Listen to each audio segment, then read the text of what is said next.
And ayun pala, curious pala ako, taga saan kayo sa Pilipinas, kuya? Anong probinsya nyo or... Sa Davao po. Uy, Sa Mindanao. Sa Davao City po. Taga Davao. Ayun, taga Davao siya. And for more than or almost 8 years or more than 8 years na siya.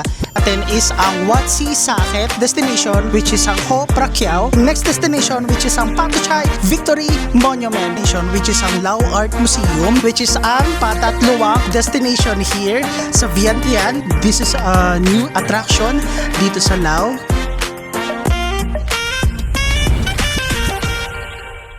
Hi guys, good morning and welcome back to my channel. So this is our official first day here in Lao. Ngayong araw ay pupuntahan natin yung mga ilang sikat na lugar o atraksyon dito sa Vientiane, which is ang capital city ng Lao. Ang mga pupuntahan nating sikat na lugar in any order, which is ang Patatluwang or the Great Sacred Stupa. Pangalawa is Lao Art Museum. And then pangatlo is Wat Si Saket or the oldest temple nila dito sa Lao. And then yung pang-apat is yung Patuchay Victory Monument. So dito guys, i-explain ko sa inyo mamaya kung ano yung meron dito kasi ito yung nagsisimbolize dito sa Lao. And then lastly is pupunta tayo sa night market nila dito. So lahat yan i-explore natin ngayong araw. And don't worry guys, yung mga pupuntahan nating lugar na yan is may kasama tayong Filipino. So yung Filipino na yan guys, na-meet ko siya dito and pwede nyo rin siyang i-avail kung gusto nyo magkaroon ng tour guide, kung gusto nyo ihatid kayo sa mga lugar na pupuntahan nyo dito sa Vientiane. But before all of that guys, let's explore and ipapakita ko muna sa inyo kung saan nga ba tayo nag-stay dito sa Vientiane. And ayun guys, simulan na natin kung saan tayo nag-stay dito sa Vientiane. So ang pangalan pala ng ating hostel guys is Silom Yen Cafe and Hostel and ipapakita ko sa inyo kung ano yung itsura niya. So ito yung pinag-stayan natin ngayon dito sa Vientiane. Etong Silom Yen Cafe and Hostel guys is a combination of cafe and at the same time mga hostel and even may mga private rooms din sila. So tara guys, ipapakita ko na sa inyo kung ano ang itsura at kung magkano ko nga ba ito nabook. Etong pinag-stayan natin dito sa Vientiane, Lao. Let's go!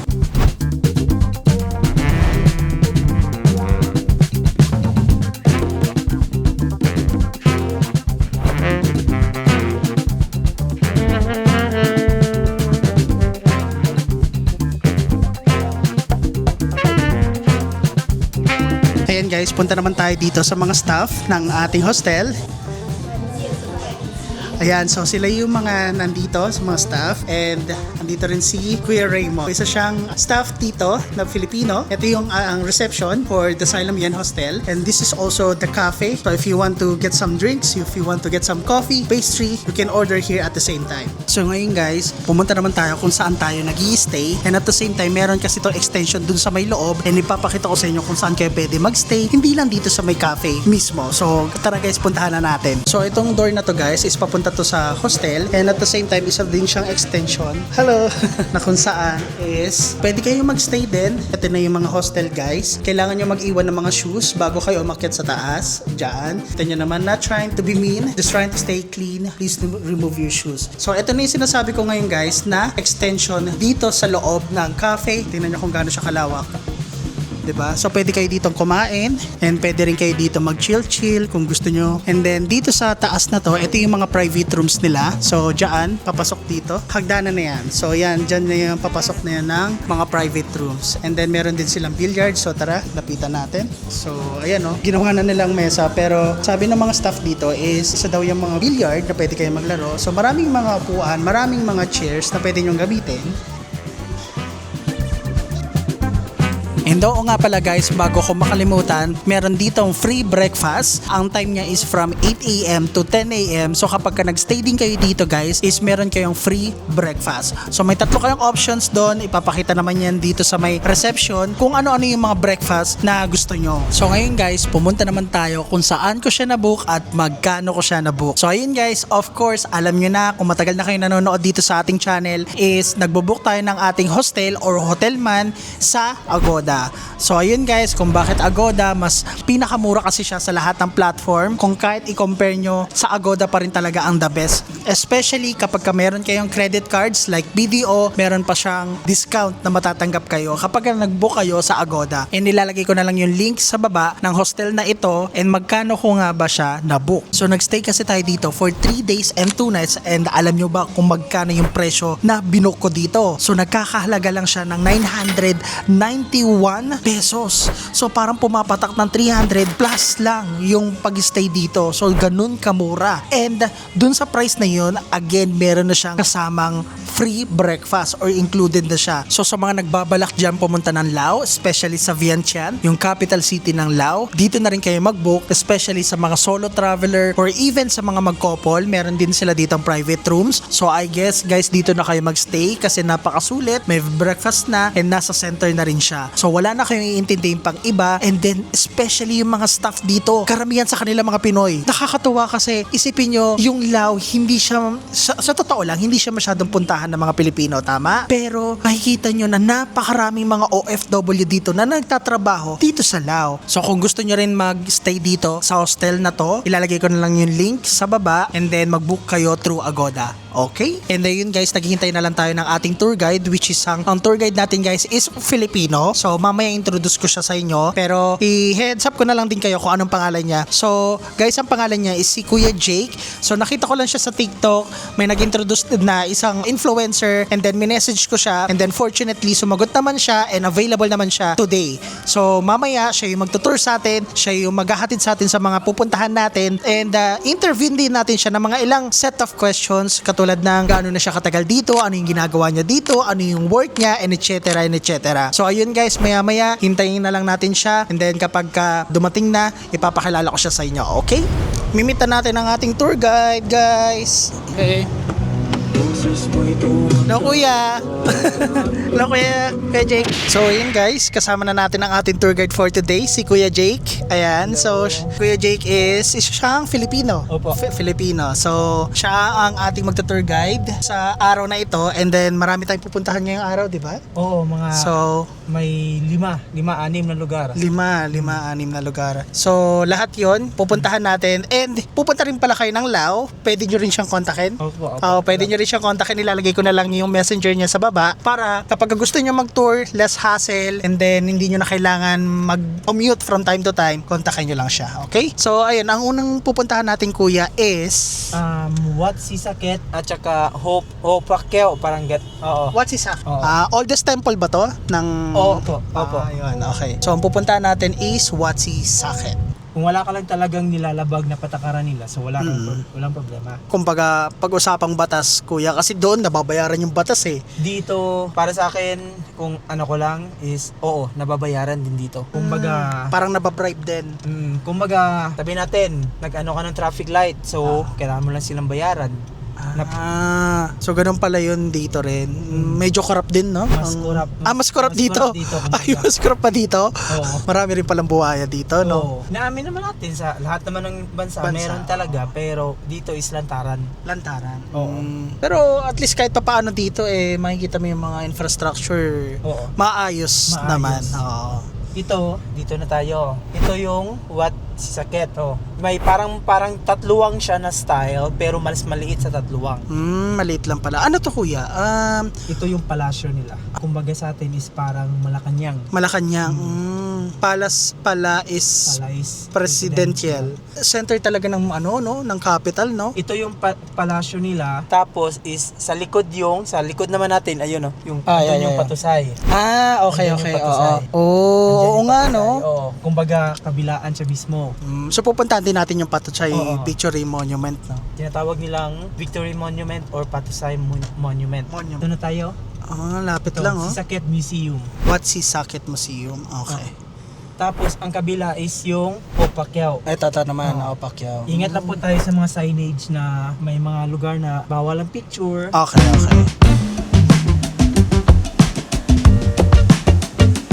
Okay guys, ang first stop natin is ang Watsi Saket or ang oldest Buddhist temple dito sa Lao. Ang presyo pala ng ticket dito guys is 30,000 kip kapag ka foreigner. Kapag naman lokal is 5,000 kip lang. So since foreigner tayo dito, nagbayad tayo ng 30,000 kip. So ito guys, papasok na tayo dito sa loob ng Watsi Saket. Okay guys, andito na tayo ngayon sa Watsi Saket. Grabe, no?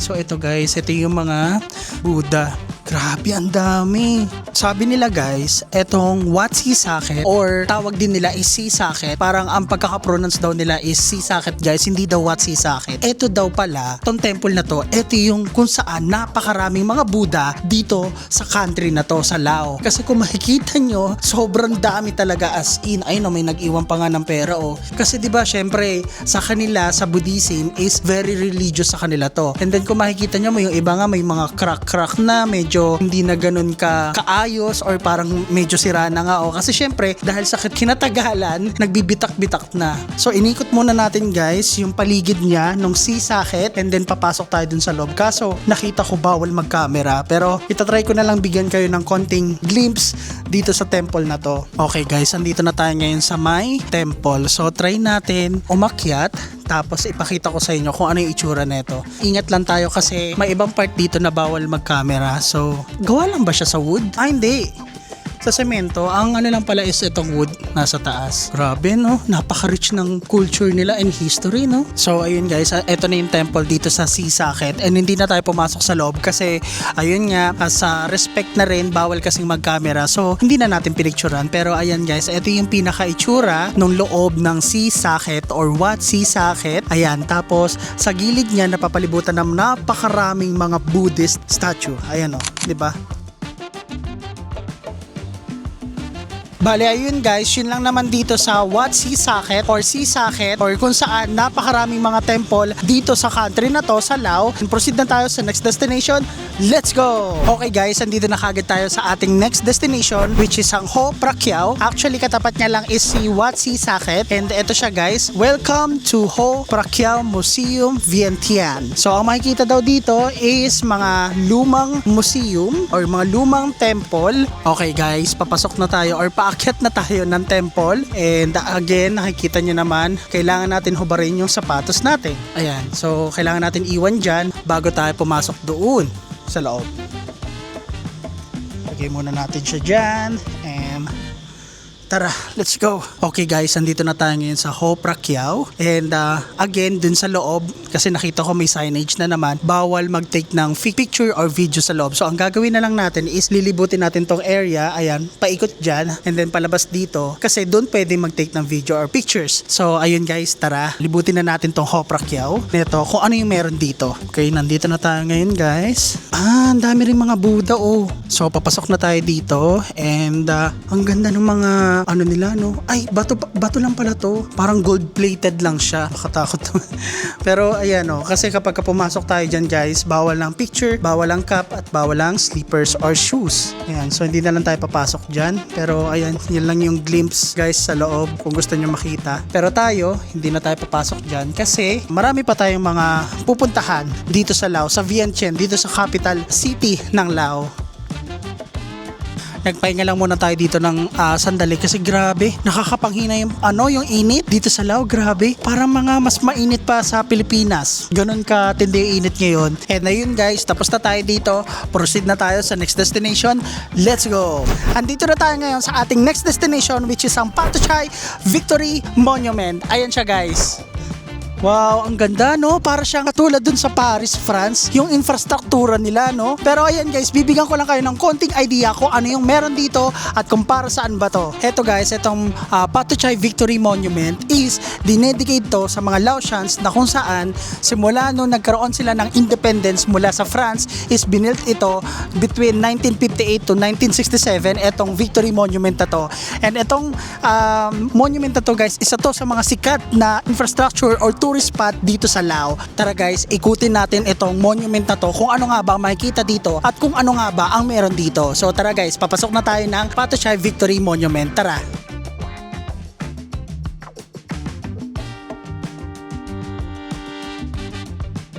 And balita ako guys, pwede daw umakyat dito sa taas na to ng Victory Monument na to. And nakita ko kung saan pwede magbayad. Then dito siya guys. Ayan, para makaakyat tayo dun sa may taas. Ayan. So pataas niyan, may marami daw pwedeng makita. So tara guys, pasukin natin and puntahan natin kung ano nga ba ang makikita dun sa taas nitong Patuchai Victory Monument. Let's go! Ayun guys, so nakabili na tayo ng ticket. So sa foreigner, ang presyo is 30,000 kip, tapos sa local 5,000 kip din. So ayun, nakabili na tayo ng ticket natin and paakyat na tayo dito sa taas ng Patuchay Victory Monument. Ayan. So medyo mataas-taas to guys. Kaya kailangan bago kayo pumunta dito, make sure na nakapag-cardio kayo. Kasi ayun oh. Ayun yung ang taas oh. Oh, di ba? Ayun guys, andito na tayo ngayon sa unang floor ng Patuchay Victory Monument and ito yung makikita nyo dito. So ito, pinakita lang dito guys kung ano yung naging itsura ng Patuchay simula nung na-built ito. So kung makikita nyo dito guys, isa siyang Victory Monument or Victory Gate and ayan, basahin lang natin na mabilis. So the Victory Gate is a monument of the Declaration of Independence of the Lao, PDR from the yoke of France or sa mga Pranses. Ayan, so ito yung nagsisimbolize niyan. So ito pinakita kung paano na build hanggat sa matapos itong Patuchay na to. Dito naman sa kabilang side guys is ipapakita ko sa inyo kung ano yung mga naging history nila kasi katulad nito nagkaroon din sila ng parang revolution etong mga panahon na yan. Ay no, parang nagrally sila katulad dun sa atin. FYI lang guys kasi itong Vientiane or yung Lao, wala silang dagat dito. Puro mga lagoon lang. Meron sila, malapit sila sa may Mekong River pero river lang naman yun eh. Hindi technically, sabi ng tour guide natin na si Kuya Mark, wala sila ditong dagat. Kaya nagulat yung mga tao dito kung bakit binaha yung Vientiane. Ito yung sinasabi ko sa inyo guys, noong 1966 is binaha ang Vientiane na sobrang lala ng pagbaha daw dito na to the point na pati ayun yung airport nila inabot na ng baha. Ganyan kalala yung pagbaha nila dito noong 1966. Ganyan no. So ayun guys, yun yung makikita dito sa unang floor or unang section netong Patuchay Victory Monument and tara guys, umakyat na tayo. And meron kasing akyatan pa dito. So ayan, heads up ko lang kayo. And kailangan na natin umakyat ulit para makita naman natin kung ano yung mga susunod na makikita natin dito sa Vientiane, Lao. Okay, so nandito na tayo ngayon sa isang floor na kung saan pinapakita naman dito yung mga UNESCO World Heritage ng Lao. Ayan, kung makikita nyo yung mga lugar na yan. Ito rin yung isa sa mga pwede nyong puntahan guys kapag pumunta kayo ng Lao is yung Luang Prabang is nasa northern part na yun ng Lao. Ito, Plain of Jars. Kung makikita nyo, ito yung mga gawa ng mga cotton, ng mga silk, and ng mga handicrafts. And dito naman sa side na to guys, is ipinapakita kung ano-ano yung mga attraction or yung mga tourist spot na pwede nyong puntahan dito sa Lao. Katulad netong 400-year-old tea trees. Ayan no, may mga taong nakasabit sa may puno. Tapos, ito mamaya pupuntahan natin, Patatluwang. Isa ito sa mga sikat na tourist spot dito sa Vientiane. Ito, Namsay Viewpoint, and then ito yung mga hot air balloons sa may Vang Vieng. So kapag gusto nyo ma-experience yan, pwede kayong pumunta sa Vang Vieng. And ito pa yung mga iba pang tourist spot dito sa Lao na pwede nyong puntahan. Ayun o, Champasak Province. Pwede nyo ring puntahan yan kapag dumaan kayo ng Lao. And then meron tong mga cave, tapos Hotay Pidok. Yan. So ayan yung mga pwede nyong puntahan na tourist spots or mga tourist attraction dito sa Lao. Dito naman guys, ipinapakita kung ano yung mga pwede nyong puntahan kapag pumunta kayo ng Vientiane, which is ang capital city ng Lao. So katulad nito guys, yung sinabi ko nga sa inyo kanina is itong Patatluwang. Pwede nyo rin puntahan yan. Isa yan sa parang the Grand Sacred Stupa ng Patatluwang. And then itong Hoprakyo Museum which is pinuntahan natin kanina. And then itong Wat Si Saket or Si Saket which is pinuntahan din natin kanina. And ito pwede nyo rin i-consider ito. Itong Wat Ong Tu Temple. Meron din silang Wat In Peng Temple. And itong Presidential Palace is nasa center ito ng Vientiane. So pwede nyo yan puntahan. And then ito pwede rin nyo rin yan itry. Itong Buddha Park. And of course kapag mahilig kayo sa mga pagkain, sa mga souvenirs, pwede nyo rin puntahan itong Vientiane Night Market. So ayan yung mga tourist spots or mga tourist attractions na pwede nyo puntahan dito sa Vientiane. Okay guys, andito na tayo sa next floor ng Patuchay Victory Monument. And kung makikita nyo dito guys, andito tayo sa parang rooftop ng Patuchay and ipapakita ko sa inyo kung ano nga ba yung mga pwede nyo makita dito kapag umakyat kayo dito sa taas. Ayan, so ito yung makikita nyo guys kapag umakyat kayo. And actually meron pa siyang taas doon. So puntahan natin yan mamaya. Ikutin lang muna natin to na mabilis. Pero kung makikita nyo, andito na yung city oh. Ang ganda. Makikita mo na kagad dito yung buong Vientiane dito sa Patuchay Victory Monument. So tara guys, yun lang naman yung nandito sa floor. Pumunta na tayo dun sa pinakataas pa kasi meron pang akyatan eh. So dito tayo pupunta and ayan, eto na yung akyatan. So meron pang taas guys, grabe. So yun guys, andito na tayo ngayon sa rooftop pero meron pang akyatan. Kaso yun nga lang is sarado siya. Ayan, so sinarado nila pero ito yung pinakatuktok netong Patuchay. Pero nandito na rin tayo sa may rooftop but since sarado nga hindi tayo makakakyat dito dito ko na lang kayo itutour. Okay? So ayan guys, kapag umakyat kayo dito, makikita nyo dito, pwede kayong magdasal dyan kay Buddha, pwede kayong mag-offer ng kahit magkano, and then pwede kayong mag-pray. And then dito naman sa labas guys, makikita nyo ang Vientiane City. Wow! Ang ganda dito! Oh my God, ang ganda dito. Oh, parang kita mo lahat oh. Sige, ikutin natin guys na mabilis para makita nyo yung buong itsura ng Vientiane dito sa Maylao. Grabe guys, no? Imaginein mo, tinayo to noong 1957 and yet, napakatatag pa rin, maayos pa rin ang infrastruktura, no? Almost 60 plus years, 70 plus years nang mula nung nabuild to. Pero look, tingnan nyo kung gaano kaganda itong monument na to. At kung makakita nyo, napakaganda ng Vientiane guys. Ayun oh, imagine, paakyat-akyat lang tayo pero nandito na tayo sa may taas. Kahit na hindi natin napuntahan yung pinakataas talaga, which is dito. Ayan. Pero at least 'di ba? Okay na to sa akin eh. Kung gaano kalawak ko, makikita niyo na kagad dito kung gaano kaganda ang Vientiane Lao. And ayun guys, tapos na tayo explore at akyatin itong Patuchay Victory Monument and proceed na tayo sa next destination. Let's go! Okay guys, andito na tayo sa ating next destination, which is ang Lao Art Museum, and ito ang pinaka-newest activity or tourist spot dito sa Lao. So ayun guys, ipapakita ko pala sa inyo kung magkano yung presyo ng ticket dito. So ang presyo ng ticket guys is ito. Sa adult, kapag ka Lao citizen is 120, pero kapag ka international visitor is 220. So ito yung binayad ko, 220, and then nag-avail din ako netong shuttle service kasi medyo malayo yung pupuntahan natin doon. I mean, hindi naman malayo pero nag-avail na rin tayo kasi sobrang init. So bali guys, 220 plus 50 is 270,000 keep. So ito na yung ticket natin guys, ito siya. Yan. So tara guys, at magsasara na kasi yung Lao Art Museum para ma-explore pa natin ng gusto yung nasa loob na yun. Okay? So tara guys. And by the way, dito pala kayo bibili ng ticket dito sa area na to. Dito yung bilihan niya. And then kapag once na nakabili na kayo ng ticket, diretso na kayo dito. So dito, andito yung shuttle bus papunta dun sa museum.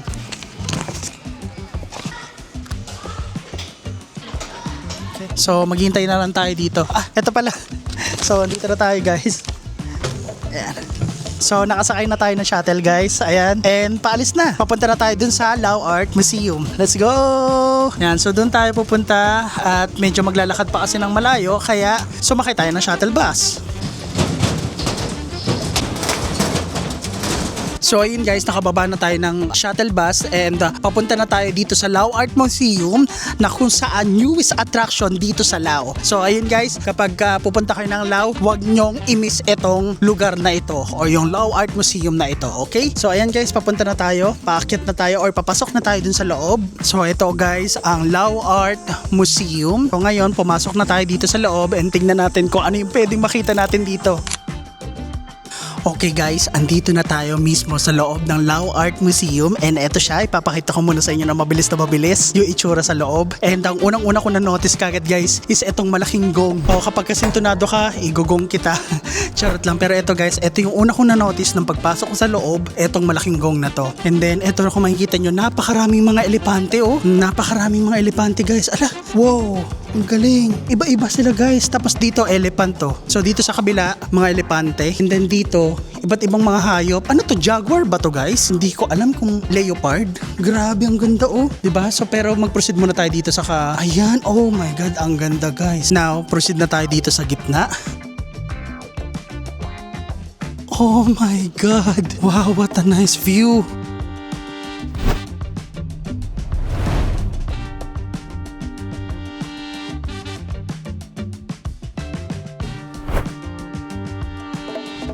Tapos dito sa may center oh. Grabe, ang ganda niya. Tingnan nyo guys kung paano ka-intricate ng mga details nitong lugar na to oh. So ngayon guys, ikutin muna natin to. Ipapakita ko muna sa inyo ng mabilis yung pinaka-itsura dito sa loob. Tapos i-explain ko sa inyo yung ibang mga details yung nandito. Okay, so dito tayo mag-start. Kung makikita mo, hindi ko alam kung ano to, pero Goddess of Mercy from a Samanwood.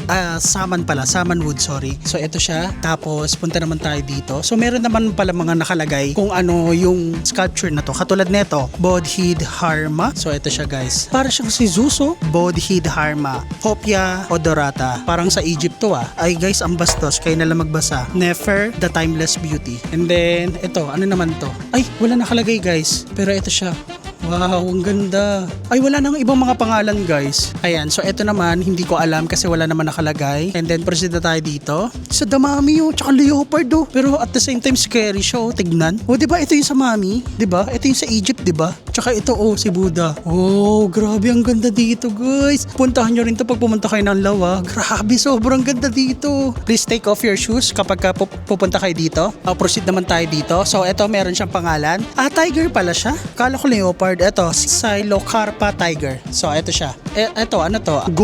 Guanyin. Eto siya guys. So eto, walang nakalagay na pangalan guys. And then kung makikita nyo, meron pang mga iba't ibang lugar dun sa loob. Pupuntahan natin yan. Bodhisattva of Compassion. Eto siya. So siya yan. Yung iba kasi walang nakalagay eh. Pero ito, wow, ano to? Ang majestic nung itsura. Oh, eto, wala tayong pangalan. Ay, ito, meron. Nang Kyo.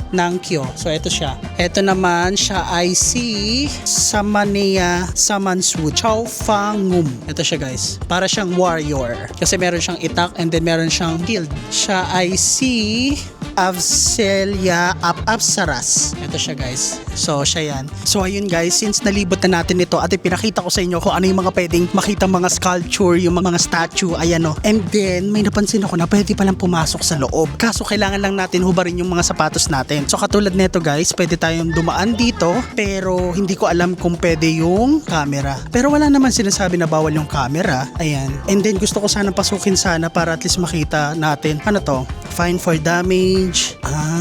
Okay. So hubarin lang natin yung sapatos natin guys dito kasi hindi pwedeng ipasok sa loob eh. So let's go. Kunin lang natin and ilagay lang natin dito. Okay guys, so papasok na tayo ngayon and medyo malamig-lamig dito ha. So tara, let's go. Explore na natin to. Wow, ang galing no? Kahoy kaya to? Para siyang kahoy no? Ganda no? Para siyang mga ancient relics, parang ganun ba? And then eto, sino to guys? Hindi ko lang sure. Hindi ako sure. Pero ano to? May sword? Ano to? Oh, ang ganda oh. My God, ang ganda. Ang galing oh. Meron talaga siyang itsura. Ayan guys oh. Ang galing. Tapos iba-iba rin oh. Katulad nito. Diba? Tapos ito meron na namang gong. Diba? Kapag sintonado ka, alam mo na. Diba may nakita tayo doon malaking gong? So proceed tayo dito. Tignan pa natin kung ano yung mga pwede nating tignan dito. Ayun, nakakatuwa no na ang daming mga ancient relics. Tama ba yung term ko? Hindi ko kasi alam guys kung tama yung term ko. Pero ang daming mga history. Hindi ko kasi alam kung ancient relics ba na maituturing. Pero for sure ancient siya. Pero hindi ko lang alam kung relics. Para mga ancient items o yan para mas safe. Ang dami nating nakikita mga ancient items dito sa Lao Art Museum. At saka talagang dadaling ka sa history nila. Kasi tingnan nyo oh, napakaganda. Ang daming nyo makikita dito mga kung anek-anek na items oh. Diba? Ang dami niya sa Thailand. Yung mga ganyan. So punta tayo dito. Hindi ko na nga malaman kung ano yung mga itsura niya, ay kung ano siya no? Pero halimbawa to, naga form. Ang hirap bagasin pero ito siya. Ayan siya, para siyang ahas. Tsaka talagang kapag pumupunta kayo dito sa museum guys, especially sa mga history museum, may immerse talaga yung sarili nyo na, meron palang ganito, ganito pala siya dati, ginagamit pala to ng mga ninuno natin, parang mga ganon. Kaya minsan, to be honest, hindi ako mahilig sa mga museum, pero minsan, naku-curious na lang ako na, ano kaya yung meron doon? Especially dun, halimbawa, katulad dito sa Lao, wala naman akong ka-idea kung ano yung meron binibigay na bansang to, pero imagine, kapag pumunta ka ng museum na katulad ng ganito, may immersion sarili mo, 'di ba? So ayan nagmamic na ako guys kasi hinihinaan ko yung boses ko. Though hindi naman bawal na malakas yung boses, pero as a sign of respect na rin, hinihinaan ko na lang yung boses ko. So ayun guys, tapos na tayo dun sa part na yun. And then may nakita ako dito guys na escalator. And actually, yung mga nakita kong nagpunta na dito sa TikTok, meron silang mga gantong shots. So tara, puntahan na natin to guys. And andito siya ata. Ayan, ito yung may escalator. And hindi pa natin napupuntahan tong side na to. O diba? Ayan, ito na yun. Ito na yung may escalator guys. Pero kailangan ba i-remove yung shoes? Hindi ko lang sure. Pero yan, pupunta na tayo dito. Kaso baka hindi ata gumagana yung escalator. Sige. Ay, gumana na. Ayan na guys, gumana na. Grabe, ang ganda. Meron din dito guys, hindi natatapos. Ang lawak ng museum na to. Oh my God, ang ganda. At saka ang dami nyo, oh. Diba, walang katapusan. Oh, meron din dun sa side na yun. Meron din sa side na to. Grabe. Pero ito, explore na lang muna natin na mabilis para at least magkaroon kayo na idea kung ano yung mga titignan nyo dito kapag pumunta kayo dito sa Lao Art Museum. Ayan pati yung nasa taas, so very intricate. Oh. Diba, ang galing oh. Ito siguro yung paraan ng paglalaban nila kasi gera yan oh. Ito, ang laki nito oh. Ano to? Ito si Buddha to guys. Pero sino to? The largest Lucayna pala tree in Vientiane has fallen. Hindi ko magets kung para saan siya pero yan siya daw guys. And then ito si Buddha. Ngayon punta naman tayo dito sa side na to. Iba-iba yung mga sculpture, no? Grabe, ang gaganda, no? Very intricate. Mga kahoy to, guys. Oh, napitan natin. Mga kahoy to. Diba? Ang galing ng pagkakadesign. Mga Buddha na to, guys. Oh, feeling ko mga Buddha na siya. Ayun, no? Mga Buddha na. Mga types of Buddha. Feeling ko, itong mga Buddha na to is gawa sa kahoy. Hindi kasi pwedeng hawakan eh. Pero kung makikita nyo sa close-up, kahoy siya eh. So, ibig sabihin, lahat ng mga to is made of wood.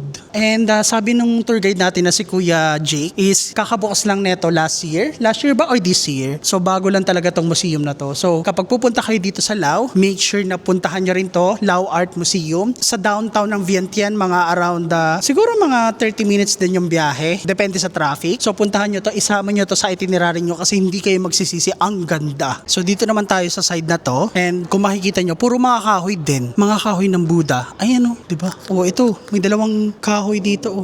Ancient items dito is halo-halo. Kasi may nakita ko may Indian, may nakita ko parang sa Thailand, ganun. Parang halo-halo siya. Alam nyo guys, pwede pala kayo ditong magsuot ng Thai costume. Thai costume ba yun? Nasa Lao tayo. Yung mga ganyan no, yung mga traditional dress. Ganyan no. Ayan. So pwede kayong magsuot ng ganyan or pwede kayong mag-rent parang katulad sa Thailand. And hindi ko kasi nakita kung saan pwede mag-rent eh. At saka pa-close na kasi. And ngayon guys, weekend, pa-close na siya ng 4 p.m. Time check guys, it's currently 4:19 na. So, sabi kasi ni Kuya Jake, until 5 p.m. to. Pero, nung chinek namin kasi kanina, until 4 p.m. na lang. Pero, if pupunta kayo dito na maaga guys, I would highly suggest, mag-rent kayo ng traditional costume para safe. Mag-rent kayo nun para at least ma-experience nyo, ma-immerse nyo yung sarili nyo na talagang parang bumalik kayo sa nakaraan. You're going back to history. So, ganon. Ayan guys, pabalik na tayo ulit dun sa may taas. And tingnan pa natin kung ano yung mga pwede natin makita doon. Ito pala guys, bukod sa escalator, meron din silang elevator. So pwede kayong gumamit niyan. Pero for sure ako, sa akin lang, mag-escalator kayo kasi maganda yung pagkaka-take ng video dyan. Oh. Yan. So pwede kayo dyan.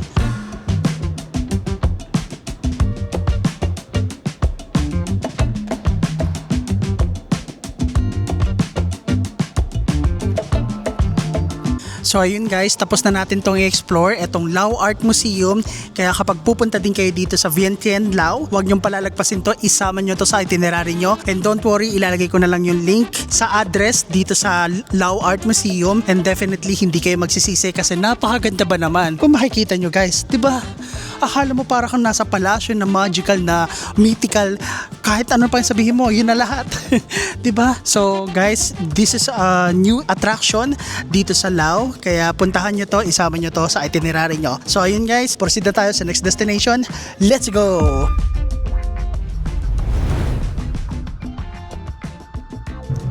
Ayun guys, papunta na tayo sa ating next destination and kasama na ulit natin si Kuya Jake. Yeah. Hello. Ako pala si Jake. So ayun, konting interview lang muna. Interview natin si Kuya Jake kasi syempre OFW siya dito or naninirahan na siya dito. Nag-i-stay. Nag-i-stay na pala siya dito, guys. For gano'n na kayo katagal dito sa Lao? 8 years na din po. 8 years. 8 years na. So, anong ginagawa mo dito? Ano yung trabaho mo dito, Kuya? Teacher po as an English teacher po. Ganun lang po. So teacher pala. So, kamusta naman ang buhay dito sa Lao? Hindi ba mahirap? Hindi naman ba mataas yung cost of living dito sa Lao? About that, mataas po yung cost of living. Depende na lang din po sa pagbabudget nyo araw-araw. Pero kumpara mo naman sa Pilipinas, mas mahal ba dito or mas cheaper? Mas mahal. Oh, mas mahal. Mas mahal po talaga dito. If i-convert natin siya sa yung keep into Philippine money, mas mahal talaga dito. So, gawin natin ganito, kumikita tayo dito, tapos doon tayo bumibili, mas marami tayong nabibili. And ayun pala, curious pala ako, taga saan kayo sa Pilipinas, Kuya? Anong probinsya nyo or... Sa Davao po. Uy, sa Mindanao, sa Davao City po. Taga Davao. Baluarte. So, ayun, taga Davao siya. And for more than or almost 8 years or more than 8 years na siya dito katagal sa Lao. So, ganun na siya katagal. Ano pa yung pwede nyong ma-share dito na pwedeng magamit or advice na lang sa mga pupunta ng Lao, ganyan? Or any tips? Sa mga mga foreigner na pumupunta or nagplano or magbalak pumunta dito, mas recommend ko yung magdala kayo ng US dollar or baht. Then, kontakin nyo lang ako para mas makapagpalit kayo ng mas malaking rate.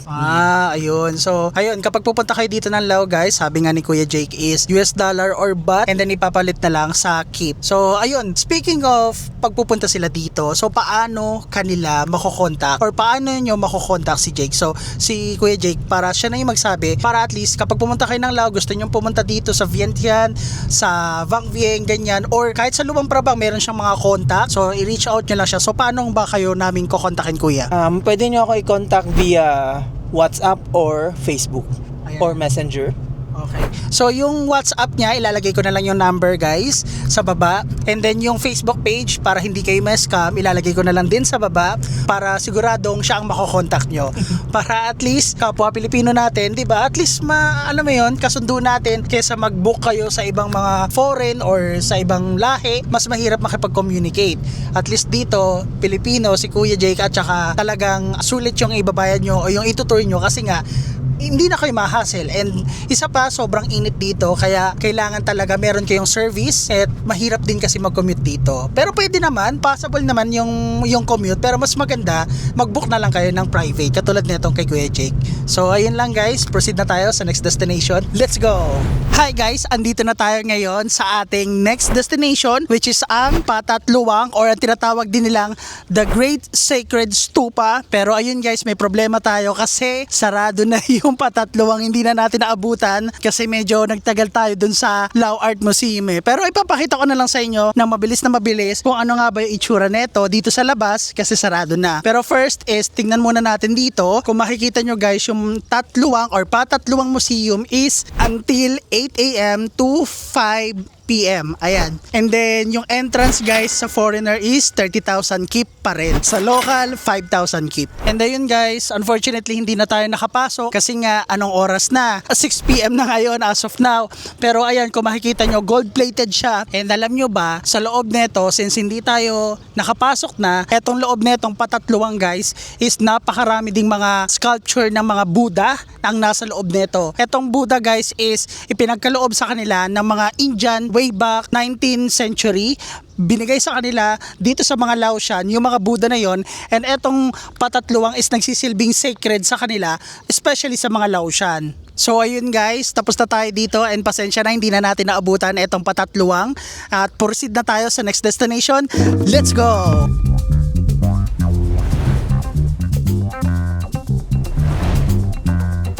So this is our last destination here sa Vientiane. So naandito tayo guys sa Vientiane Night Market. So dito guys, parang Changi lang din siya sa Pilipinas na kung saan maraming mga tinitinda, maraming mga kung anik-anik, mga damit, mga sapatos, mga bags, at kung ano-ano pa. So ayan guys, andito tayo ngayon sa Vientiane Night Market. And siguro kung may makita tayo dito na pwedeng bilhin, bibili tayo. So ayan guys, ito yung mga makikita nyo dito sa Night Market. So ang daming mga tao, 25,000 kip lang. Ayan o. Tapos ito, meron din 20,000 kip, mga damit. So pasok tayo dito sa area na to na kung saan maraming mga tao ang dumadaan, and then meron din dito guys mga pantalon, accessories ng phone, t-shirt. Ayan, ay la, may mga labubo nga din pwede kayong bumili dyan o kung gusto nyo mga stuffed toys. So basically guys, para siyang mga tiyanggilan din siya sa atin sa Pilipinas, di ba? May mga night market din tayo katulad ng sa Baguio, di ba? Gantong-ganto rin siya, may mga tolda sa kaliwat kanan, may mga binibenta, ganyan, parehas lang naman sa atin. Pero eto, feeling ko etong mga products na to guys, sa tingin ko lang kasi since malapit sila sa China, galing din yung products nila doon. So andun din yung mga products na kinuha nila, siguro in-import dito, di ba? Tapos ayan, kasi kung makikita nyo yung mga quality, parang hindi rin naman nagkakalayo din sa atin so same lang din. And in fairness guys medyo mahaba-haba tong night market na to, kasi tingnan nyo meron pa dun hanggang sa may dulo. Pero sige, puntahan natin yun hanggang dulo guys, and then tignan natin kung ano pa yung mga pwede natin makita dun sa dulo. Pero nakakatuwa nakakatuwa na meron din ganito sa ibang bansa. Akala ko all this time sa Pilipinas lang, pati pala sa Lao meron. So yun, pwede tayong tumingin-tingin ng pwede natin mabili dito. And isa din sa mga hinahanap ko dito guys is yung bumili tayo ng ref magnet para kahit papaano 'di ba may remembrance tayo na nanggaling tayo dito. Ayan, speaking of ref magnet guys, andito na nga siya. So tara tumingin nga tayo dito ng magandang ref magnet. Ala, ang gaganda oh. Ayun na, may mga bags din sila oh. Ref magnet siya, Lao. Tayo bumili nito isa. Tsaka, ayan, ito yung bibili natin guys. Hello, one. How much? 85. Okay. So ayun guys, nakabili na tayo ng isang ref magnet. Grabe, kahit gabi na, sobrang init pa rin. Nakikita niyo yung mukha ko? Grabe, sobrang init. Actually, mas mainit pa siya kaysa sa Pilipinas, guys. Hindi lang ako nagre-reklamo pero sobrang init. Nakakapanghina kasi kapag ka gumagala ka tapos sobrang init, nakakapanghina. So, bali guys, ito na yung dulo ng night market. So, inisa-isa natin. Pero I guess, ito na yung pinakadulo niya. Pero in fairness ha, yung mga tinda dito, like yung mga damit, hindi siya ganun kamahalan. Kasi para mga nasa presyo ng 50,000, 25,000, kipa. So, parang pag kinumbert nyo, parang hindi siya ganun kamahal. So, not bad, di ba? Not bad. Kaya kung gusto nyo rin pumunta dito, magawi kayo, isama nyo sa itinerary nyo. Last stop nyo, etong night market. Kasi ang saya eh. Ang saya kasi gabi, hindi masyado mainit. Pero kasi kapag tanghali, ay Diyos ko, good luck talaga. Patibayan talaga. Pero ayun guys, ito na yung dulo ng Ting Night Market. Ito. So, ayan. Merong Amari dito oh. Hotel ata yan. Pero ito na yung pinakadulo niya guys. And wala ko masyadong mga nakitang street food Mga street food nasa gilid-gilid lang. So I guess guys, dito ko natatapusin itong trip natin dito sa Vientiane, Laos. Kasi balik na tayo bukas ng Thailand. And ang unang-una natin pupuntahan bukas is sa Pattaya. So ayun guys, samahan nyo ako ulit sa trip ko na yon bukas. Kasi medyo mahaba-haba yung gagawin nating biyahe mula dito sa Laos or Vientiane, Laos papunta or pabalik ng Thailand. So ayun guys, maraming salamat sa panonood and I hope na meron kayong natutunan and pwede nyo rin gawin tong guide, etong ginawa nating itinerary dito sa Vientiane para at least pag pumunta kayo, meron na rin kayong idea. And isa pa guys, again, pwede kayong mag-book kay Kuya Jake and maraming salamat pala Kuya Jake sa pag-guide sa akin dito. And ayun guys, kung gusto nyo rin mag-book sa kanya, ilalagay ko na lang yung kanyang contact sa baba through WhatsApp and through Facebook and Messenger nyo siya makokontak. Ayun guys, dito ko natatapusin tong ating video. Maraming salamat sa panonood. Yun lang. Bye!